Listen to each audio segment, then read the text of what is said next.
Friends, welcome to அம்மி அன்பும் kitchen. இஃப்தார் timing start ஆகிடுச்சு. ஸோ இஃப்தார் ஸ்பெஷலாக நம்ம வீட்டில் இன்றைக்கி 2 ஐட்டம்ஸ் வந்து செய்ய போகிறோம். அது அப்படி நீங்கள் பார்க்கலாம் வாங்க.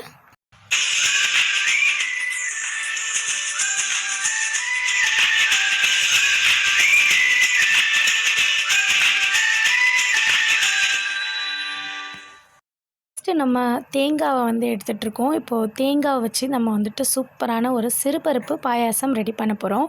ரொம்பவே உடம்புக்கு குளிர்ச்சியாக இருக்கும். ஸோ தேங்காய்க்களை வந்து நான் வந்துட்டு பார்த்திங்கன்னா குயிக்காக வந்து கட் பண்ணி எடுத்துகிட்ருக்கேன். இந்த தேங்காய் வந்துட்டு தோல் சீவிட்டு கூட நம்ம வந்து இது யூஸ் பண்ணிக்கலாம். ஆனால் நான் வந்து எடுத்துருக்க தேங்காய் வந்து கொஞ்சம் எலசாகவே இருக்குது. ஸோ அதனால் வேண்டி நான் அப்படியே வந்து இதை கட் பண்ணி எடுத்துக்கிறேன். இது எந்த அளவுக்கு நம்ம நைஸாக கட் பண்ணுறோமோ அந்த அளவுக்கு வந்துட்டு நம்ம மிக்ஸி ஜாரில் போடும்போது நல்லா நைஸாக அரைஞ்சி வரும். இந்த பால் சேர்த்து நம்ம அந்த பாயாசம் செய்யும்போது ரொம்பவே டேஸ்ட்டாக இருக்கும். ஓரளவுக்கு கனமாக இருந்துச்சு அப்படின்னா நீங்கள் இந்த மாதிரி வந்து தோலை நீக்கிட்டு கூட நீங்கள் வந்துட்டு ஃபுல்லாக வந்து சேர்த்துக்கிடலாம். இப்போ முழுமையாக வந்து கட் பண்ணி எடுத்துக்கிட்டு இருக்கேன்.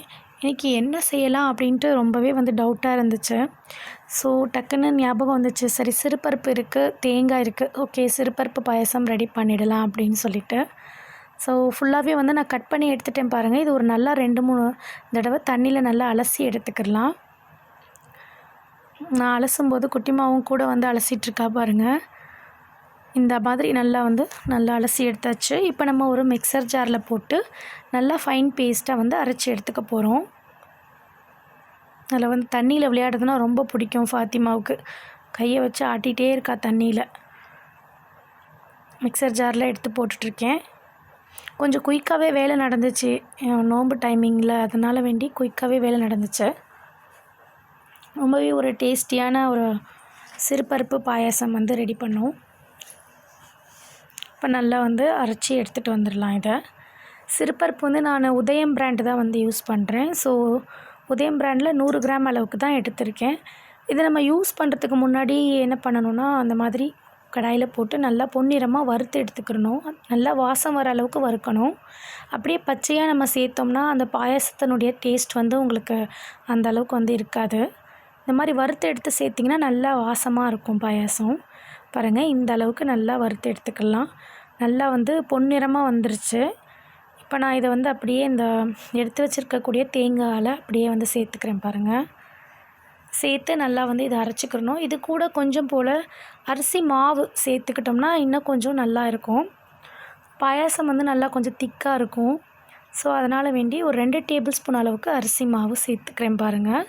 இது கூட ஒரு டிப் வந்து நான் சொல்கிறேன். தேங்காய் வந்து நிறைய இருக்குது, வெளியில் வச்சா கெட்டு போயிடுது அப்படின்னு சொல்லிட்டு நிறைய பேர் வந்து கேட்டிருக்கீங்க. எப்படி வந்து யூஸ் பண்ணலாம், ஃப்ரிட்ஜ் இல்லாதவங்க எப்படி யூஸ் பண்ணலாம் அப்படின்னு சொல்லிட்டு. இப்போ ஃப்ரிட்ஜ் இல்லாதவங்களுக்கான ஃபஸ்ட்டு டிப் இது. இந்த மாதிரி தேங்காய் வந்து இருக்குது அப்படின்னும் பொழுது சால்ட் உப்பு வந்து எடுத்துக்கோங்க. சால்ட் உப்பை எடுத்துகிட்டு நல்லா இந்த தேங்காவுக்கு மேலே வந்து நல்லா ஃபுல்லாக தடவி விட்டுடுங்க. இப்போ ஒரு முடி தேங்காய் இருக்குன்னா அந்த ஒரு முடி தேங்காவிலையுமே நல்லா படுற அளவுக்கு சால்ட் உப்பை இப்படி நல்லா தடவிடுங்க. பாருங்கள், இந்த மாதிரி நீங்கள் தடவி வச்சிங்கன்னா 2-3 நாள் ஆனாலுமே வந்துட்டு தேங்காய் வந்து உங்களுக்கு கெட்டு போகாமல் அப்படியே ஃப்ரெஷ்ஷாக இருக்கும். இந்த டிப்பு உங்களுக்கு ரொம்ப பிடிச்சிருக்கும்னு நினைக்கிறேன். இப்போ வந்து அடுத்த ஒரு டிப்பு, இது ஃப்ரிட்ஜ் இருக்கிறவங்களுமே வந்துட்டு அழகாக வந்து யூஸ் பண்ணிக்கிடலாம். இன்னொரு டிப்பு என்ன அப்படின்னு பார்த்தீங்கன்னா, தண்ணியில் இந்த மாதிரி தேங்காவை வந்து நீங்கள் அதிகமாக கட் பண்ணி எடுத்துகிட்ட பிறகு மீதம் இருந்துச்சுன்னா தண்ணியில் இப்படி போட்டு வச்சுடுங்க.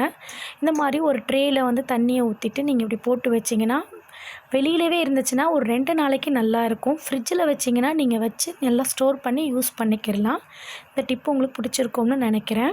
ஸோ இதை தான் நான் ஃபாலோ பண்ணிகிட்ருக்கேன். இப்போ நம்ம ஒரு பாத்திரம் எடுத்துக்கலாம், கொஞ்சம் அடிகனமான பாத்திரம். இதில் வந்து தேவையான அளவுக்கு சர்க்கரை சேர்க்கணும். நான் வந்து நாட்டு சர்க்கரை தான் வந்து யூஸ் பண்ணுறேன். உங்களுக்கு ஒயிட் சுகர் தேவை அப்படின்னா நீங்கள் ஒயிட் சுகர் கூட யூஸ் பண்ணிக்கிடலாம். நான் வந்து நாட்டு சர்க்கரை தான் யூஸ் பண்ணிகிட்ருக்கேன். எந்த அளவுக்கு டேஸ்ட்டுக்கு தகுந்த மாதிரி தேவையோ அவங்கவுங்க இஷ்டத்துக்கு தகுந்தபடி போட்டுக்கிடலாம். நம்ம அப்புறமா வந்துட்டு மிக்ஸி ஜாரில் வந்து போட்டு அரைச்சி எடுத்து வச்சுருந்தோம் இல்லைங்களா, அதை வந்து இதில் நம்ம சேர்த்துக்கலாம்.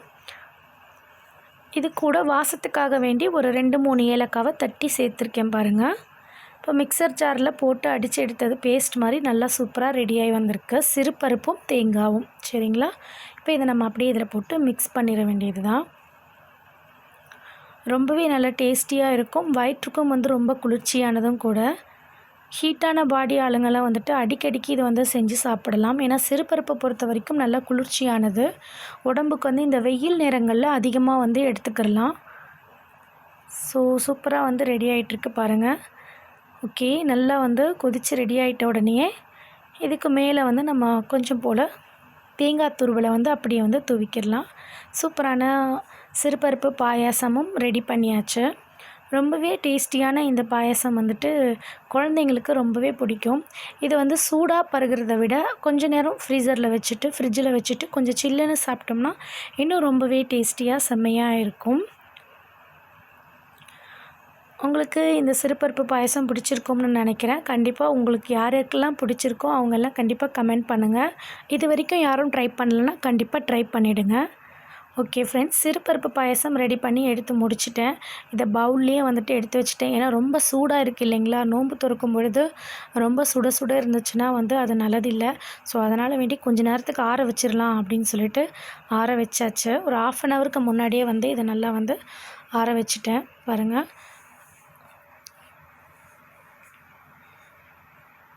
அடுத்து ஒரு சூப்பரான ஒரு ரெசிபி தான். இதுக்கு ஸ்வீட்டுக்கு நம்ம செஞ்சாச்சு, காரத்துக்கு ஏதாவது வேணும் இல்லைங்களா? ஸோ இஃப்தாருக்கு காரத்துக்கு ஒரு சூப்பரான ஒரு ரெசிபி. என்ன செய்கிறதுன்னு யோசிக்கும்போது வெறும் தோசை மாவு மட்டும்தான் இருந்துச்சு ஃப்ரிட்ஜரில். சரி, இதை வச்சு நம்ம ஏதாவது ஒன்று செஞ்சிடணும், அதை நம்ம வியூவர்ஸ்க்கும் வந்து காட்டணும் அப்படின்னு தோணுச்சு. ஸோ தோசை மாவு கெட்டியான பதத்தில் அப்படியே அரைச்சது இருக்குது பாருங்கள். இதில் தண்ணி எதுவும் சேர்த்துக்கிறல. இதில் நான் வந்துட்டு கொஞ்சம் போல் வந்து வெங்காயம் நல்லா நறுக்கி எடுத்து வச்சுட்டேன். அந்த வெங்காயத்தை இதில் சேர்த்துக்கிறேன். சின்ன வெங்காயம் இருந்தால் இன்னுமே வந்து ரொம்ப பெஸ்ட்டு. வெங்காயம் சேர்த்த பிறகு இது கூட வந்துட்டு கொஞ்சம் போல் சீரகம், அது ஒரு 1/2 டேபிள் ஸ்பூன் அளவுக்கு சீரகம் சேர்த்துக்கலாம். அது ஃப்ளேவருக்காக வேண்டி, அந்த சீரகத்தோட வாசம் வந்து ரொம்பவே நல்லாயிருக்கும். 1 டேபிள் ஸ்பூன் அளவுக்கு இஞ்சி பூண்டு பேஸ்ட், அப்புறம் கொஞ்சம் போல் வந்துட்டு மஞ்சள் தூள் வந்து கலருக்காக வேண்டி. ஓகே, தேவையான அளவுக்கு சால்ட்டு. நான் எல்லாமே வந்து சால்ட்டு டேஸ்ட் பண்ணாமலே போடுறது, ஆனாலுமே வந்து எல்லாம் பக்காவாக கரெக்டாக இருந்துச்சு பாருங்கள். கொஞ்சம் போல் பெருங்காயத்தூள், அப்புறம் கொஞ்சம் ஆப்பசோடா, ஒரே ஒரு சிட்டிகை அளவுக்கு ஆப்பசோடா. காரத்துக்கு தனி மிளகாய் தூள். தேவைப்பட்டால் உங்களுக்கு பச்சை மிளகாய் தேவைனாலும் நீங்கள் வந்து பச்சை மிளகாய் வந்து சேர்த்துக்கிடலாம். ஆனால் நான் வந்து பச்சை மிளகாய் போட்டோன்னா அது தனியாக எடுத்து வைக்கணும், கஷ்டமாக இருக்கும் குழந்தைங்களுக்கு சாப்பிடும் பொழுது. ஸோ அதனால் வேண்டி சேர்த்துக்கிறல. கொஞ்சம் போல் வந்துட்டு சாட் மசாலாவும் கொஞ்சம் வந்து தனியா பவுடரும் சேர்த்துருக்கேன் இதில். அவ்வளோதான் ஃப்ரெண்ட்ஸ். நல்லா வந்து இதை மிக்ஸ் பண்ணிக்கிறேன் பாருங்கள். நல்லா கெட்டியாக இருக்கணும் மாவு இந்த ஸ்நாக்ஸ் ரெசிபிக்கு. நானே வந்து ஃபஸ்ட் செய்யும் பொழுது நல்லா வருமா எப்படி வரும்னு தெரியாமல் செஞ்சேன். ஆனால் உண்மையிலேயே இஃப்தாருக்கு வந்து ரொம்பவே சூப்பராக இருந்துச்சு. இது ரொம்பவே டிஃப்ரெண்ட்டான ஒரு டேஸ்ட்டில் வந்து இருந்துச்சு. அவ்வளவுதான். இது நல்லா வந்து மிக்ஸ் பண்ணி எடுத்துட்ட பிறகு எண்ணெய் நல்லா காஞ்சதும் இதை அப்படியே வந்து இப்படி குழிக்கரண்டியில் எடுத்து ஊற்ற வேண்டியது தான். இது கையிலையுமே எடுத்து போடலாம். ஆனால் எனக்கு வந்துட்டு இன்னும் எக்ஸ்ட்ரா வேலைகள் வந்து அந்த பக்கமும் இந்த பக்கமும் இருந்ததால் வேண்டி அப்பப்போ கை வாஷ் பண்ணிகிட்டே இருக்கணும். ஸோ அதனால் வேண்டி நான் கரண்டியிலேயே வந்து எடுத்து ஊற்ற ஆரம்பிச்சிட்டேன். நல்லா கரெக்டாக வந்து சூப்பராக வந்துச்சு. ரொம்பவே வந்து டிஃப்ரெண்ட்டான ஒரு டேஸ்ட்டில் இருந்தது. பசங்களே வந்து இது இட்லி மாவுன்னு இது வரைக்கும் அவங்களுக்கு தெரியாது, தோசை மாவுன்னு அவங்களுக்கு தெரியாது. அந்த ஸ்நாக்ஸ் ரெசிபி எப்படி செஞ்சீங்க அப்படின்னு சொல்லிட்டு தான் கேட்டுட்டு இருந்தாங்க. ஏன்னா நம்ம வேறு எந்த மாவுமே வந்து எடுக்கலை, வெறும் இந்த தோசை மாவு மட்டும்தான் எடுத்திருந்தேன் நான். உண்மையிலேயே வந்து சூப்பராக இருந்துச்சு. இது நல்லா வந்து மிக்ஸ் பண்ணி இந்த பக்கமும் அந்த பக்கமும் வந்து பெரட்டி விடணும். நல்லா வந்து மொறுன்னு ஆகணும். அதாவது கொஞ்சமாக வெந்த உடனே டப்புன்னு எடுத்துட்டிங்கன்னா உங்களுக்கு பஞ்சு மாதிரி ஆகிடும். அது மாதிரி இல்லாமல் நல்லா மொறுன்னு சூப்பரான போண்டா கிடைக்கணும் அப்படின்னா நல்லா வந்து இந்த மாதிரி கோல்டன் ப்ரௌன் கலரில் ஆகிற வரைக்கும் திருப்பி நல்லா விடணும். கைவிடாமல் இப்படி திருப்பி விடணும். நல்லா வந்து ஸ்பீடாக கூட வச்சுக்கலாம், ஒன்றும் ப்ராப்ளம் இல்லை. அப்போ தான் நல்லா வந்து உங்களுக்கு மொறுமொறுப்பு தன்மையோடு இது கிடைக்கிது. ஸோ பக்காவாக ரெடி ஆகிடுச்சு பாருங்கள். சூப்பரான போண்டா ரெசிப்பியும் வந்து பர்ஃபெக்டாக வந்து ரெடி பண்ணிட்டேன். இன்றைக்கி இஃப்தாரில் வந்துட்டு சிறுபருப்பு பாயாசமும் போண்டாவும் வந்து சூப்பராக வந்து ரெடி பண்ணி எடுத்தாச்சு. அவ்வளோதான் ஃப்ரெண்ட்ஸ், இன்றைக்கி இஃப்தார் ஸ்பெஷலில் வந்து 2 ஐட்டம் தான் செஞ்சோம். அதுக்கு பிறகு வந்துட்டு நோம்பு கஞ்சி ஸ்பெஷலி வந்திருந்தது. அது எங்கேருந்து வந்திருந்ததுன்னு நான் உங்களுக்கு அப்படியே கண்டினியூட்டியாக வீடியோ நீங்கள் வாட்ச் பண்ணிகிட்டே இருங்க, நான் சொல்கிறேன். அகெயின் இருக்கக்கூடியதில் எடுத்துட்டு மறுபடியும் வந்துட்டு நான் மீதி இருந்த மாவையும் போண்டா வந்து போட்டு எடுத்துட்டேன்.